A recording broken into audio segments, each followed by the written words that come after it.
Just in time for the weekend. It's going to be a warm one, too. Yeah. Things are warming up.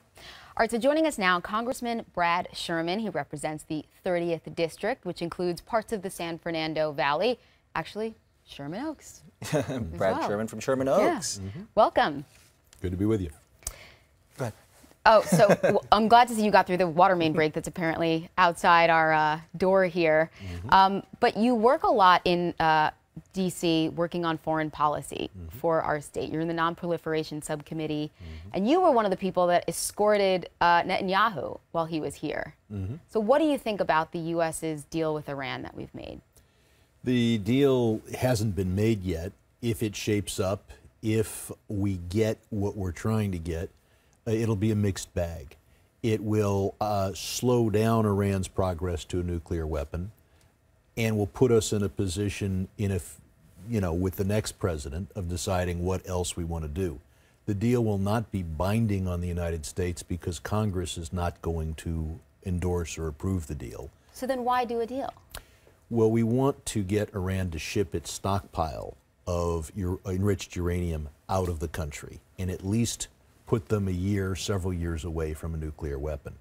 If instead we were to do nothing, they would be closing in on enough enriched uranium for a nuclear bomb. You're also on the subcommittee for terrorism as well. Talk to us a little bit about ISIS. You know, it was just last week that we had 2 individuals here in the Southland, in Anaheim, that were apparently on their way to Israel. They believe perhaps to join ISIS as well. So there's certainly a lot of anxiety here with the problems of ISIS brought here to the U.S. and also what our role is going to be in Iraq and Syria. We've got to battle ISIS long-term, both in physical space and in cyberspace. We have got to counter their propaganda and demonstrate that this is not real Islam that ISIS is pushing. At the same time, the Middle East is so complicated. Yes, you want to say, well, ISIS is the bad guy. ISIS spends a lot of their time fighting Assad, also the bad guy. Assad is the guy we almost bombed, and ISIS are the folks we're bombing now. And what we need to stay away from is that quick fix idea. Oh, just send in 10,000 troops, 20,000 troops, and you'll solve the problem. I think more and more Americans realize we're not going to solve the problem when we have Americans signing up for ISIS. And you talk about the online propaganda that is very, very strong, that you have these young kids, teenagers, buying tickets to join them, or if they're not, ISIS says, hey, hang out where you are and, perform terrorism wherever you might be. I mean, is that a threat that we need to take much more seriously? Well, I think we already do take it seriously, and we can't demand that our government assure us that we're totally safe. We're not going to be totally safe, and as a politician, I don't like to say that. Sure. But there are traffic accidents, and there are misguided American teenagers and young men who may be swayed by this. But there are many threats to us. What strategy is there in place to try and prevent that domestic problem that we might have here? Well, first, don't let ISIS be successful on the ground there. That's their #1 propaganda tool. We're building a caliphate, so don't let them build a caliphate. Second, try to reach out to Muslim Americans here with a positive message. Third, I've called on Twitter to stop being so accessible to ISIS. They're very slow to take down ISIS propaganda. Facebook does a much better job. So you've got to combat them ideologically, you've got to combat them technologically, and you've got to combat them both here and there. You also are sponsoring this bill, right? The too big to fail bill for these banks. They were all these banks that were bailed out essentially, and many feel like it didn't really come back to the American people in terms of helping lift us out of the recession. So tell us about this bill that you sponsored with Bernie Sanders.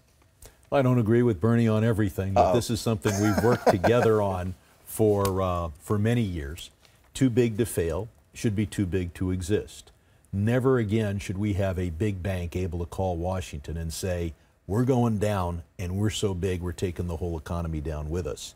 And it sounds radical to talk about breaking up the big banks, But the fact is that would give us strong regional banks where local businesses could actually meet with the top bankers.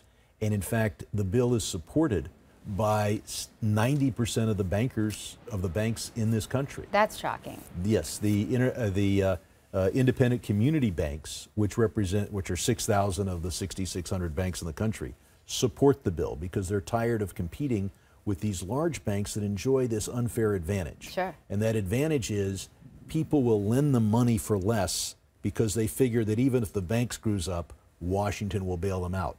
And they know that the little banks don't get bailed out. So it's time for all the banks to compete on an equal playing field. Well, who are you getting pushback from?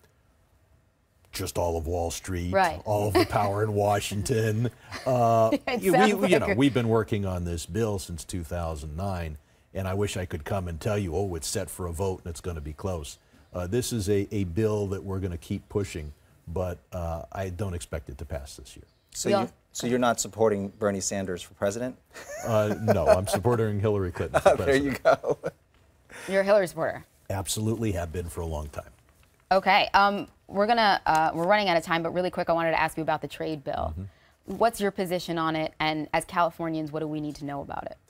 Well, this fast-track bill is going to be bad for the U.S. economy, just as our trade policy has been bad. We have a $500 billion trade deficit year after year.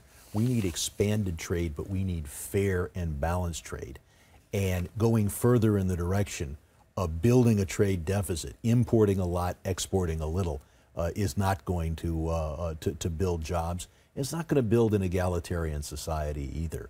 So we need to back off these deals that have cost us so many jobs, especially cutting a deal with Vietnam where the pay is 60 cents an hour. How do you turn to American workers and say, you get to compete against 60-cent an hour wages? And the other thing is the deal as structured would really help China without getting us any access to China's market, because goods could be 90% made in China, 10% made in Vietnam, and have free access to the U.S. market. We got to get you back on to talk more about this because we're out of time. We're just getting started. Congressman Brad Sherman, thank you. Thank you. We'll be back.